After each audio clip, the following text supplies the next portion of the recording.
귀한 찬양 감사합니다. 우리는 대화를 나누면서 각자의 생각의 입장에서 말할 때가 있습니다. 그래서 맥락이 참 중요한 것 같아요. 이제 가끔 이제 아내랑 얘기하다 보면 저희는 아내는 아이들 이야기를 막 하고 있는데 저는 교회 얘기를 합니다. 근데 결론을 보면 뭐가 이상해요.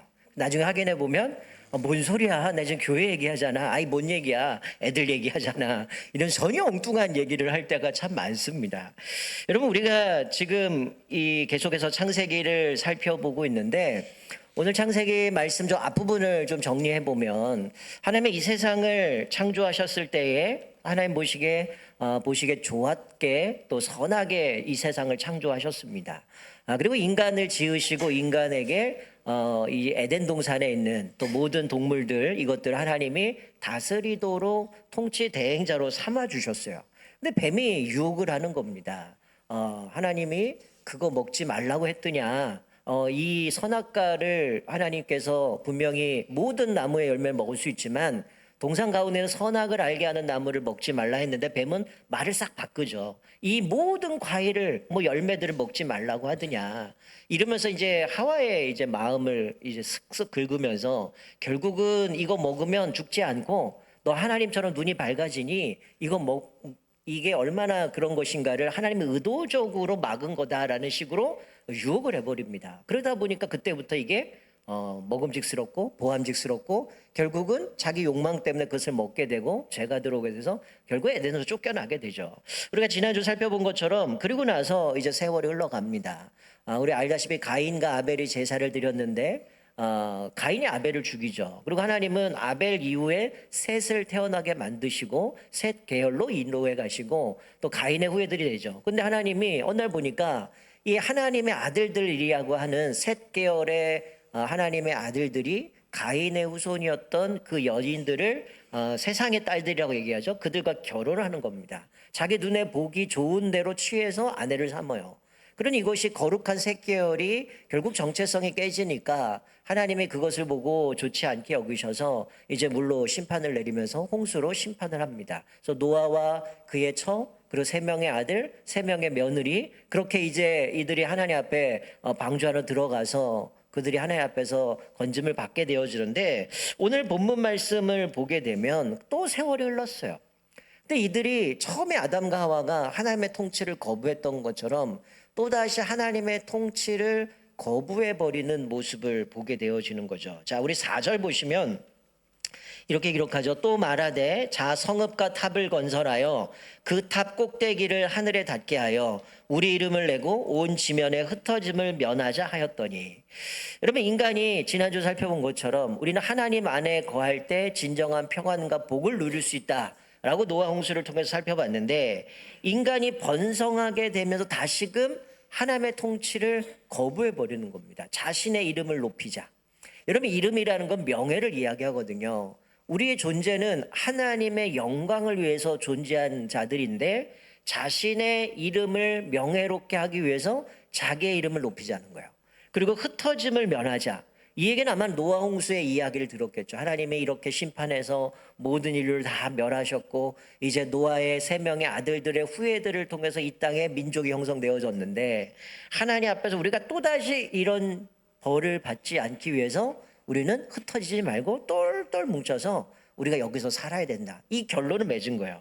그러니까 여호와의 이름을 내자 온 지변에 흩어짐을 면하자란 얘기는 의도적으로 하나님 앞에 반역을 하는 행위였다라는 것이죠. 그런데 하나님은 어떻게 하셔요? 자, 9절 보면 이렇게 말씀하죠. 그러므로 그 이름을 바벨이라 하니 이는 여호와께서 거기서 온 땅의 언어를 혼잡하게 하셨음이니라. 여호와께서 그들을 온 지면에 흩으셨더라. 여러분 이게 동상이몽 아니에요? 동상이몽이 뭡니까? 같은 침대에서 다른 꿈을 꾼다는 건데 자 사람들은 우리가 이름을 눈높이고 흩어짐을 면하자라는 꿈을 꿔요. 그런데 하나님은 어떻게 말씀하셔요? 너희들을 흩으셨다는 거예요. 우리는 흩어지는 것을 면하기 위해서 똘똘 뭉쳤는데 하나님을 흩으셨다는 거예요. 왜 그럽니까? 여러분 노아 홍수 이후에 하나님이 노아와 다시 언약을 맺어요. 그러면서 하시는 얘기가 10장 말씀, 9장 말씀을 보면 하나님이 생육하고 번성하여 땅에 충만하라 땅을 다스리라 이렇게 말씀합니다. 그러면서 그 노아 홍수 때 하나님께 방주로 구원받은 그 동물들뿐만이 아니라 이제는 바다의 물고기도 너를 두려워할 것이다. 다 네 손에 붙였으니 네가 그것들을 다스리라고 말씀해요. 여러분, 이 말씀은 사실은 하나님의 인간을 창조하시고 아담을 창조하신 이후에 창세기 1장 28 똑같은 얘기를 해요. 생육하고 번성하여 땅에 충만하라, 땅을 다스려라, 이 말씀을 주신 거죠. 즉 인간의 존재의 목적이 뭐예요? 하나님이 만드신 이 세상을 통치 대행자로 그것들을 관리하고 다스리고 하나님의 나라를 세워가는 거죠. 달리 말하면 청지기로서 그것들을 관리하고 하나님이 우리를 만드신 목적대로 살아가야 된다는 거예요. 그런데 이들의 생각은 뭡니까? 나는 통치 대행자 수준으로 만족하지 않습니다. 내가 직접 통치할 겁니다. 그러니 우리가 흩어짐을 면하고 우리의 이름을 눈높이고 우리가 뭔가 좀 어깨도 힘주고 이제는 내 멋대로 하겠습니다. 그런 하나님 이제 간섭하지 마세요. 이런 의미예요. 그 전까지 하나님께 순종하면 하나님이 모든 것을 책임져 주시는데 이제 못 믿겠는 거죠. 내가 직접 해보고 내가 직접 흩어짐도 면하고 내가 이렇게 열심히 해서 내 이름 좀 드러내고, 아니 맨날 내가 열심히 이런 게 하는데 오직 하나님만 영광 받아야 되는 게 뭐냐, 내 이름 좀 드높이고 우리가 흩어짐을 면하자, 이런 모습 가운데 의도적으로 하나님의 뜻을 반역하고 거절해 버리는 거죠. 즉 인간의 존재 목적을 거부해 버린 겁니다. 그러니까 동상이몽이죠. 우리는 흩어짐을 면하자. 하나님은 이들에게 흩어지라는 거, 원래 지으신 목적대로 생육하고 번성하여 땅에 충만하라. 옛날에는 뭐 편만하라 이렇게 번역됐지만 온 세상에 이들이 흩어져서 하나님이 주신 사명들을 감당하고 살아가야 되는데 정면으로 하나님께 도전하는 겁니다. 이제는 우리의 이름을 드높일 겁니다. 이제는 내가 주인 돼서 내 멋대로 이렇게 할 겁니다. 그러니 우리가 똘똘 뭉쳐서 이 일들을 하겠다라는 것이죠. 여러분, 하나님의 뜻을 저버려서 하나님을 벗어나는 모든 행위는 사실 인간의 불순적인 의도가 그 안에 깔려 있다는 거예요. 여러분, 우리가 살아가는 삶도 마찬가지고요. 우리의 사역하는 이 사역도 동일합니다. 하나님을 벗어서 행해지는 모든 일들은 뭡니까? 인간의 생각이 앞선다는 거예요. 그래서 하나님보다, 기도보다, 성령보다 앞서지 말라고 얘기를 하는 거예요. 왜 그럽니까? 우리의 주인이 하나님이시기 때문에 하나님의 뜻을 구하는 거죠. 내 생각이 중요한 게 아니라 하나님의 뜻이 뭐냐는 거예요. 내 삶 속에서 하나님이 나의 인생을 통해서 하나님이 원하시는 게 뭐냐, 우리 천산중앙교회를 통해서 하나님이 원하시는 것이 무엇이냐. 그러니 우리가 교회 안에 사역을 할 때도 우리들의 생각이 아니라 하나님의 뜻이 무엇인지 물어야 되고 내 뜻보다 하나님의 뜻이 앞서야 되고, 그래서 먼저 그의 나라와 그의 의를 구하고 주님의 뜻을 이루어 가야 된다는 거예요. 자, 1절 보니까 온 땅의 언어가 하나요, 말이 하나였다, 이렇게 말씀하죠. 이 얘기는 뭡니까? 인간이 소통했다는 거예요. 근데 인간은 소통할수록 어떤 모습을 보여줍니까? 악을 행하죠. 우리의 이름을 드높이고 흩어짐을 면하자. 그러자 7절에 자 우리가 내려가서 거기서 그들의 언어를 혼잡하게 하여 서로 알아듣지 못하게 하자. 소통하지 못하게 하는 겁니다. 그러니 자기들의 언어가 알아듣는 대로 이들은 뿔뿔이 흩어지게 되는 거죠. 그 결과 결국 하나님의 질서를 따라 살아가도록 하나님이 그들을 흩으셨다는 거예요. 인간은 어리석게도 자꾸만 하나님 앞에 뭔가 숨길 수 있다고 생각하는 거예요. 그러니 우리의 생각들, 우리의 행동들 이렇게 하면 하나님 모르겠지. 그런데 오늘 본문 말씀 보면 하나님 우리의 모든 동기, 우리의 행동, 모든 것들을 다 보고 계시다는 거예요. 어떤 분이 이런 얘기를 해요. 아이, 어떻게 하나님 맨날 우리 뒷조사만 하고 우리가 나쁜 짓 하는 것만 이렇게 쳐다보고 있느냐. 근데 반대로 생각해 보세요. 하나님은 그런 분이 아니거든요. 우리로 죄짓게 만든 분도 아니고, 하나님이 우리를 왜 계속 관찰하시고 지켜보실까요? 내가 고난 속에 어려움 있을 때 하나님이 나를 지켜보고 계시기 때문에 우리는 낙심할 이유가 없는 거예요. 하나님이 모든 걸 아시기 때문에 그 문제를 해결할 수 있는 해답도 하나님께로부터 오는 거고, 그 위기를 극복해 갈 수 있는 것도 하나님께로부터 그것을 얻을 수 있다는 거야. 문제는 우리의 얄팍한 지식으로 자꾸만 내가 뭔가 이 문제를 해결하려고 하는 것이 어리석은 행위라는 거죠. 여러분, 하나님은 왜 이들의 언어를 혼잡하게 하셨을까요? 두 가지 측면이 있는 것 같아요. 하나는 이들에게 경고성이죠. 너희들 자꾸 그렇게 하나님을 반역하면 하나님이 너희들 벌을 내리실 거야 라는, 더 이상 너희들 그런 잘못된 생각들을 가지고 잘못된 행동들을 도모하지 마 라는 경고도 있고, 또 하나 어떤 걸까요? 은혜인 거죠. 옛날 같았으면 어땠을까요? 하나님이 그냥 물로 쓸어버렸을 건데 자기들의 눈에 보이는 대로 아내들을 취해서 결혼하는 것 보고 하나님이 심판했는데 지금 대놓고 더 이상 하나님 통치 안 받겠습니다. 내가 통치할 겁니다. 내 이름을 높이겠습니다. 이랬으면 어떻게 했을까요? 다 쓸어버려야 되는데 하나님은 어떻게 하셨습니까? 내가 두 번 다시 물로 심판하지 않겠다 약속하셨어요. 그 약속을 이루시기 위해서 하나님이 이들을 흩어버리는 겁니다. 옛날 같았으면 다 죽었겠죠. 근데 하나님이 그들에게 기회를 주고 은혜를 베풀어 주시는 거죠. 여러분, 이 시대에 우리가 경계해야 될 것은 뭐냐? 아까 장로님도 기도하셨지만 우리가 싸우는 싸움은 영적 전쟁입니다. 이 시대에 우리를 끊임없이 괴롭히는 것 중에 하나가 우리 사상을 건드려 버리는 거예요. 생각을 건드려 버리는 겁니다. 우리가 살아가는 이 시대에 가장 위험한 게 뭐예요? 인본주의 사상이에요. 포스트 모더니즘입니다. 그 핵심은 뭡니까? 하나님을 부정해요. 각자 자기 소견에 옳은 대로 생각합니다. 그러다 보니까 말씀도 어떻게 해요? 취사 선택합니다. 목사님, 그건 목사님 생각이요. 저는 그렇게 생각하지 않습니다. 지금 시대가 바뀌었는데 무슨 그런 소리를 합니까? 목사님, 그거는 인권하고 맞지 않아요. 어떻게 그럴 수 있습니까? 목사님, 지금은 그때는 그때인지 모르겠지만 지금은 그거 받아들일 수 없어요. 세상 가서 보세요. 사람들 다 그렇게 하고 그렇게 살아가고 있는데 어떻게 그거 지키라고 얘기합니까? 이게 뭐예요? 인본주의 사상이 우리 안에 들어오기 시작해요. 그래서 말씀에 토달기 시작하죠. 어떻게 합니까? 말씀을 상황화합니다. 내 상황에 맞춰서 이거는 받아들일 수 있고 이건 받아들이지 못하고 합리화시키고 결국 하나님의 말씀을 자기 입맛에 맞게 그것들 흘러가 버려요. 지금 한국 교회의 심각한 문제는 사단이 계속해서 사상들을 건드려 버리다 보니까 이게 도대체 설교인지 아니면 만담인지 알 수가 없어요. 하나님의 말씀 읽고 말씀 얘기 안 합니다. 자기 하고 싶은 얘기 다 하고 끝내버려요. 그게 어떻게 설교입니까? 말씀이 아니거든요. 진리를 놓쳐버리고 각자의 생각 따라 움직일 때가 너무 많다라는 거죠.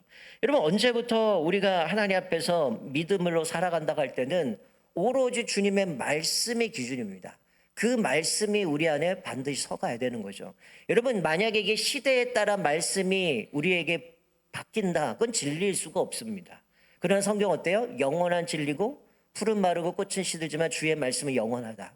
물론 구약 성경에 나오는 부분에서 그 시대에 맞는 율법들이 있고 이르겠지만 신약에서는 많은 것들이 예수님을 통해서 변화됐지만 그것이 아니라 아예 성경을 부정하고 하나님을 부정해 버린다면 그것은 잘못된 생각인 거죠. 이 인본주의가 교회 안에 들어오면 어떻게 될까요? 판단하기 시작을 합니다. 여러 가지 모습 가운데 세상의 잣대가 자리 잡게 돼요. 그러면 하나님 앞에서 뭔가 결정하고 선택하고 사역을 함에 있어서 주님의 뜻을 구하기보다는 내 경험에 앞서는 거고 내 잣대가 앞서는 거고 내 의가 드러날 때가 많이 있다라는 거예요. 그래서 교회 안에 힘의 논리가 작용되죠. 말이 힘이 목소리가 크면 그게 진리가 되는 거고 뭔가 이 사람이 힘이 세면 진리가 되어져 버려요. 우리가 오늘 말씀을 기억하면서 우리는 오로지 하나님의 주권에 순종하며 사시길 주님을 축원드립니다. 오직 진리이신 주님의 말씀을 붙들고 살아가기를 주님의 이름으로 축원드립니다. 오늘 하나님이 원하시는 뜻이 뭐예요? 우리는 각자의 삶의 터전에서 생육하고 번성하기를 원하셨다는 거예요. 그곳에 자기만의 성을 만들어 놓고 탑을 쌓고 하나님의 뜻을 거역하면서 자기의 뜻대로 살아가려고 하는 거예요. 여러분, 근데 오늘 재밌는 표현이 뭐냐면 여러분, 이들이 생각할 때는 우리의 이름을 드높이고 성 꼭대기, 성을 쌓고 탑을 쌓아 하늘 꼭대기까지 쌓겠다라고 얘기를 하는데 하나님은 뭐라고 얘기하냐면 우리가 내려가서 저들이 하는 탑, 성을 보겠다라고 얘기를 하죠. 여러분, 하나님이 위에서 그 성 못 봅니까? 탑을 모르실까요? 이 얘기는 뭐냐면 인간이 얼마나 연약한 존재를 말씀하는 거예요. 하늘 꼭대기까지 닿을 정도로 성을 쌓고 탑을 쌓겠다라고 얘기를 하는데 하나님이 보실 때는 어떤 거예요? 웃긴 거죠. 하나님이 내려가서 그거를 보겠다는 얘기는 인간이 여기가 최고다 생각하지만 하나님의 수준에 오르지 못하는 겁니다. 그만큼 인간이 연약하고 별 볼일 없는데 자기 잘난 맛에 우리는 이렇게 똑똑하고 우리가 이거 할 수 있고 우리의 능력을 이렇게 할 수 있다는 그 착각 속에 하나님이 내려가서 그들이 하는 걸 보겠다. 그리고 이제는 하나님이 그들의 언어를 혼잡하게 만들어서 흩어버리시는 모습을 봅니다. 자, 여기 보면 그 이름을 바벨이라고 얘기를 하죠. 여러분, 이 바벨, 여기서 바벨론이 나옵니다. 창세기 10장의 말씀을 보면 우리가 이제 창세기를 볼 때 창세기 10장의 중간에 그런 얘기가 나와요. 이 노아의 자손들을 쭉 이야기하다 셈의 자손들은 이제 11장 뒤에 나오지만 함과 야벳의 자손들이 10장에 나오는데 중간에 어떤 얘기가 나오냐면 각각의 언어를 따라서 이들이 흩어졌다 이렇게 표현이 되어 있습니다. 그 얘기는 뭡니까? 오늘 1절에는 온 땅의 언어가 하나였는데 그게 흩어진 건 바벨 사건 이후로 흩어졌거든요. 그러니 순서상 사실은 10장의 말씀은 11장 뒤로 가야 되는데 아마 의도적으로 셈의 족보를 강조하고 그 다음에 데라로 가서 아브람으로 흘러가기 위해서 순서를 바꾼 것 같아요. 근데 10장 10절에 보면 이렇게 말씀해요. 자, 자막은 없는데요. 자, 앞에 10장 10절에 보면 그의 나라는 시날 땅의 바벨과 에렉과 악갓과 갈레에서 시작되었으며 또 10장 11절에 그가 그 땅에서 아수르로 나아가 니느웨와 르호보딜과 갈라와 및 니느웨와 갈라 사이에 레센을 건설하였으니 이는 큰 성읍이라. 여러분 이 10장의 족보를 쭉 살펴보면 노아의 자손 중에 함이 있어요. 함의 자손 중에 구스가 나옵니다. 구스의 아들이 니므롯입니다. 니므롯은 당대의 최고의 사냥꾼이라고 기록하고 있는데 용사라고 기록하는데 니므롯이 시날 땅의 바벨에다가 뭐 하는 거예요? 거기다가 수도로 그것을 쌓게 되어진 거. 자신만의 수도로 건설해 간 게 바벨입니다. 근데 그 뒤에 기록된 게 뭐예요? 아수르로 이어져가는 니느웨가 등장하는 거죠. 결국 인간의 이 함의 족보 가운데는 계속해서 제국주의로 흘러갑니다. 근데 여러분 성경에서 바벨론 하면 뭘 상징해요? 하나님을 대적하는 도시죠.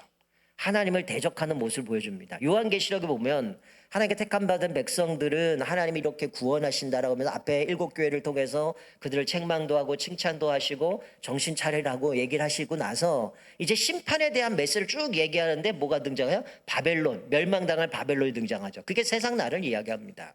즉 이 바벨에서 바벨론이 등장하게 되는데 이 함의 족속들을 보면 제국주의로 흘러가요. 근데 제국주의로 보면 우리가 보통 모세가 주었던 10계명 거기서 이제 뭐 함무라비 법전도 등장하게 되고 또 뭐 지구라트도 등장하면서 그것이 바벨의 뭐 그런 모습들 아니겠냐라고 하는데 이 제국주의로 흘러가면 우리 지구라트라는 데 보면 꼭대기에 가면 신전이 있습니다. 거기는 뭐가 등장해요?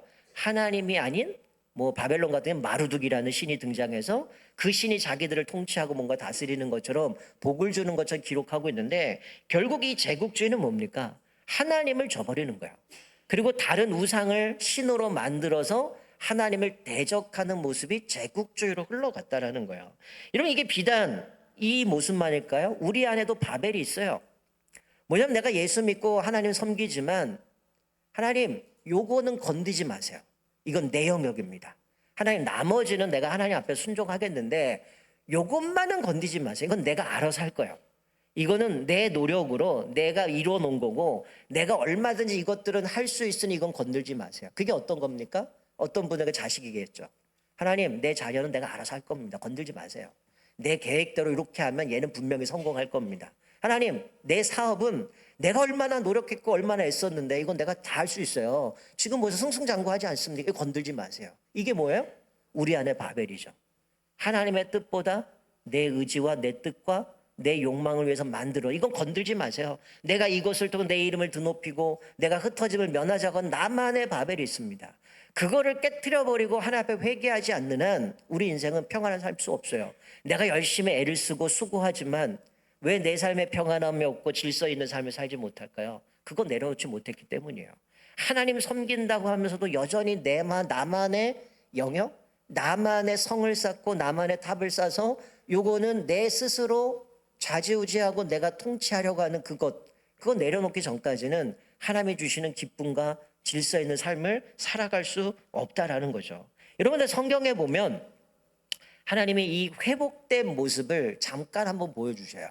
사도행전 2장에 보면 예수님이 십자가에 못 박혀 돌아가시고 부활하고 승천하셔요. 그리고 제자들에게 120명의 문도들이 다락방에 모였을 때 내가 약속한 성령을 기다리라.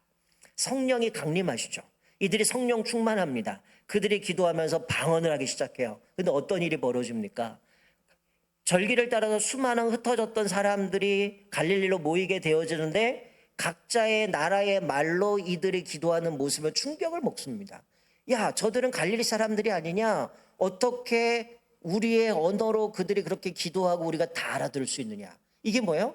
바벨 사건이 언어가 혼잡하게 되었는데 성령의 강림 속에서 성령의 충만함 가운데 언어가 통일되어지는 모습을 보게 되겠죠. 나중에 우리가 아마 천국 가게 되면 우리 언어가 하나 되어질 겁니다. 여러분, 우리가 여기서 깨닫는 게 뭐예요?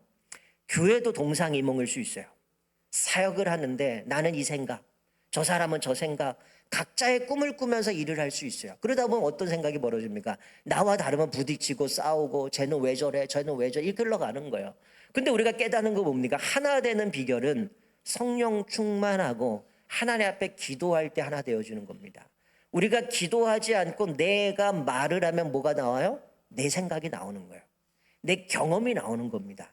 그러면 반드시 싸울 수밖에 없어요. 경험 다 다르기 때문에. 나는 이 방식으로 했고 너는 이 방식으로 했다. 웃기지 마. 내가 오라 네가 오라. 결국 쪼개지는 거예요. 그러니까 교회가 사역을 할 때 어떻게 됩니까?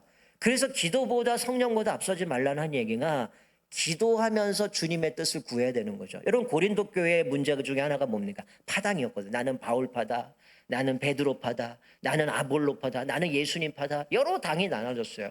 사도 바울이 뭐라고 얘기합니까? 너희가 서로 뭐라고 얘기하고 있어요? 나눠진 모습을 바라보면서 이렇게 얘기를 합니다. 형제들아, 내가 우리 주 예수 그리스도의 이름으로 너희를 권하노니 모두가 같은 말을 하고 너희 가운데 분쟁이 없이 같은 마음과 같은 뜻으로 온전히 합하라. 여러분, 같은 뜻, 같은 말과 온전히 합하는 비결이 뭡니까? 하나님 앞에 엎드리고 주님의 뜻을 구하고 그것을 발견했을 때 우리가 다 같이 그 길로 걸어가는 거죠.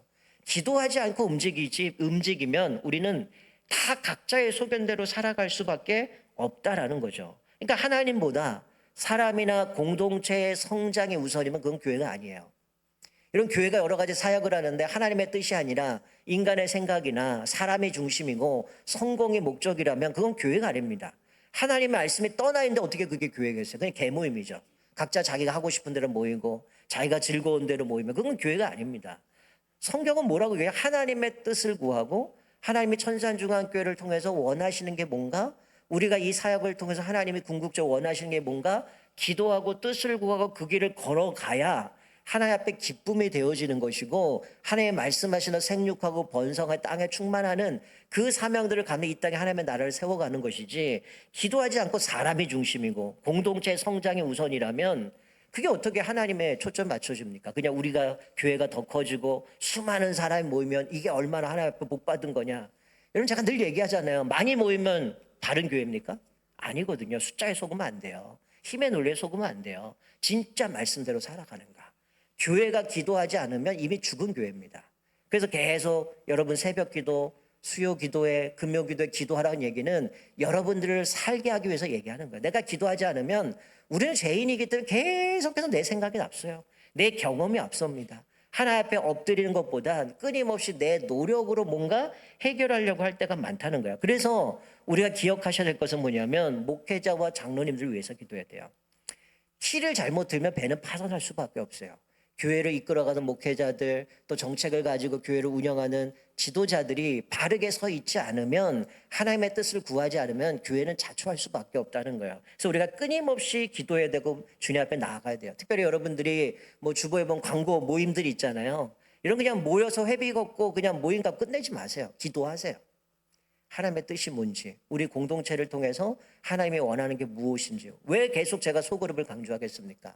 좀 말씀대로 살아보자는 거죠. 오늘 들은 말씀 갖고 내 삶의 현장에서 어떻게 이것을 적용할 것인가, 내 문제가 있지만 어떻게 주님을 의지하며 나아갈 건가, 실패하지만 다시 주님 앞에 엎드리며 기도하면서 내가 어떻게 믿음으로 주님 앞에 믿음을 신실하게 살아갈까, 같이 나누고 서로 중보기도 하고 같이 세워져 가면서 그 길을 걸어가도록 만들어가는 겁니다. 우리가 오늘 말씀을 기억하면서 좀 말씀을 맺겠는데요, 좀 몇 가지 좀 살펴봤으면 좋겠어요. 우리가 첫 번째는 우리 인간은 어떻게 살아가야 된다는 거예요. 하나님이 지으신 목적대로 살아가야 된다는 거예요. 하나님은 생육하고 번성할 땅에 충만하라, 그렇게 만드셔든 그렇게 살아가야 됩니다. 흩어짐을 면하자, 내 이름 드높이자, 이거는 인간의 존재 목적을 상실해버린 거죠. 또 하나는 아무리 인간이 자기의 목적대로, 이 바벨 사건을 보면서 인간의 어떠한 노력도 하나님의 의지와 계획을 꺾을 수 없다는 거예요. 자기들이 탑을 쌓고 흩어짐을 면하고 자기 이름을 드높이려고 하지만 인간이 얼마나 연약한 존재입니까? 하나님이 결국 언어 혼잡하게 만드니까 뿔뿔이 흩어지게 만들어 버린 거죠. 또 하나는 오늘 이 본문의 말씀을 처음 들었던 이스라엘 백성들, 모세를 통해서 전달받지 않았겠어요? 이들이 이 사건을 통해서 바벨 사건을 통해서 처음 들은 이스라엘 백성들에게는 분명한 교훈을 주셨어요. 어떤 겁니까? 이들이 이제는 출애굽을 하고 가나안 땅으로 들어가야 돼요. 근데 이들에게 분명하게 주신 건 뭡니까? 하나님 앞에서 이 하늘을 찌를 듯한 이 탑을 쌓고 자기의 이름을 드높이려고 했는데 인간의 이 교만했던 이 바벨도 하나님의 그 앞에서 힘없이 무너졌던 것처럼 이제 가나안 땅에 들어가면 하늘을 찌를 것과 같은 그렇게 튼튼한 성들 그런 것들이 있을 텐데 이것을 어떻게 정복해야 되는가? 하나님 앞에 순종하기만 하면 그것들은 하나님이 무너뜨리게 하시는구나. 그러니 우리가 순종으로 그 땅을 취할 수 있겠구나. 분명하게 이들에게 하나님께서 교훈해 주신 겁니다. 그러니 가나안 땅 딱 들어가서 제일 먼저 뭐 했습니까? 여리고성 전쟁 하잖아요. 이들이 칼 갖고 싸웠습니까? 무기 갖고 싸웠습니까? 뭐 했어요? 순종이었어요. 하루에 한 바퀴 돌아라. 마지막 날 외쳐라 할 때 그 성이 무너졌잖아요. 그들이 싸운 것도 아니고 어떤 노력을 한 게 아닙니다. 그냥 하나님이 지시한 대로 순종했더니 여리고성이 무너지죠. 그런데 두 번째 전쟁 아이성 전투에서 왜 패합니까? 첫 번째 전투에서 이건 하나님의 전쟁이니 여호와의 전쟁이니 전리품을 다 하나님 앞에 바치라. 근데 아간이 어떻게 해요? 좋아 보이거든요. 그래 그걸 자기가 얼마를 훔칩니다. 그러고 나더니 그것이 계기가 돼서 여리고성보다 작은 아이성 전투에 패하게 되죠. 하나님 왜 우리가 이렇게 망합니까? 왜 전쟁에 져야 됩니까? 하나님이 알려주시잖아요. 결국 아간과 그의 가문이 다 죽임을 당하게 되고 하나님 앞에 순종했을 때 그 나머지 전쟁은 그들이 싸우긴 했지만 하나님이 앞서서 그 대적들을 멸하시고 이미 우리가 뭐 룻기서나 사사기 말씀을 보면 이들은 벌벌 떨고 이문이 성문 들고 홍해를 건널 때부터 하나님에 대한 위대함들을 바라보면서 두려웠다라는 거죠. 결국 여기서 우리가 깨닫는 것은 뭡니까? 우리 인생도 마찬가지예요. 우리는 오늘 계속 말씀하는 것처럼 진리편에 서서 하나님의 말씀 붙들고 살아가야 되는데 이런 마음이 들 수 있잖아요. 하나님, 내가 진리편에서 말씀 붙들고 살아가야 되는데 현실을 바라보면 과연 내가 이길 수 있을까? 저렇게 막강한 이 세상 속에서 내가 거기서 살아남을 수 있을까? 두렵고 염려될 수 있어요. 그러나 우리가 여기서 깨닫는 게 뭡니까? 그 바벨도 무너뜨리시고 가나안의 그 일곱 족속의 그 강력한 그들의 무기 앞에서 그들을 다 무너뜨리시고 하나님의 친히 앞서서 그들과 싸우셔서 그들을 이기게 하신 것처럼 이미 예수님께서 세상 주관자들을 십자가에 다 멸하시고 이미 예수님이 승리하셨어요. 그분 앞에 순종하면 하나님의 우리가 걸어가는 날 하나님께서 어디를 가서 무엇을 가든 하나님이 친히 싸워주셔서 우리를 형통케 하신다라는 거예요. 이 믿음이 있다면 아무리 세상은 저런 방식, 저런 생각, 저런 노력을 살아갈지라도 우리는 흔들림 없이 하나님이 지으신 백성답게 우리가 살아갈 목적답게 하나님 말씀 안에 흔들림 없이 그 길을 걸어갑니다. 그러면 하나님이 우리를 반드시 책임져 줄 믿습니다. 우리 오늘 말씀을 기억하면서 나는 어떤 삶을 살아가고 있는가? 혹 이들처럼 내 이름을 드높이려고 하고 나만의 성을 쌓고 탑을 쌓아서 흩어짐을 면하려고 하는 어리석은 모습이 아니라 생육하고 번성하여 땅에 충만하신 그 말씀을 따라서 내 자녀를 양육하는 것도 직장에서 일하는 것도 사업을 하는 것도 교회에서 하는 사역들도 마찬가지고 내가 정말 하나님의 영광을 위해서 그 일들 감당하는 건지 나를 드러내고 내가 자주려고 하고 하는지 다시 한번 돌아보면서 우리 모두 다 하나님께서 생육하고 번성하여 땅에 충만하는 그 말씀을 따라 우리 삶의 현장에서 또 하나님의 나라를 온전히 세워가고 순종함으로 인하여 하나님의 기쁨이 되는 저와 여러분 되시기를 주님의 이름으로 축원드립니다. 아멘.